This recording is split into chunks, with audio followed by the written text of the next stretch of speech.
Hello guys, in Valorant you may face a bug where the game stuck on blue loading screen in PlayStation. If you want to fix this issue, then watch the video till the end so you cannot miss any important step. Number 1. Exit Valorant without closing the game completely. Then go to PS5 activities menu. You can do this by pressing the PlayStation button in the controller and go to home. Then again just go to the Valorant game and you will see the activities tab. Inside the activities menu, select the Valorant activity and press the square button on your PS5 controller. Doing this allow you to get past the loading screen bug and your problem will be solved after that. If it does not work the first time, repeat step 1 to 3 and it should work on the second attempt in most cases.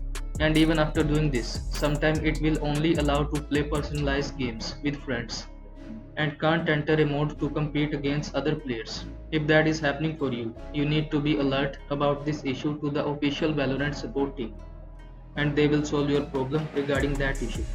So that's all for this video. Don't forget to like this video and subscribe to my channel for more this type of content. Thank you so much for watching.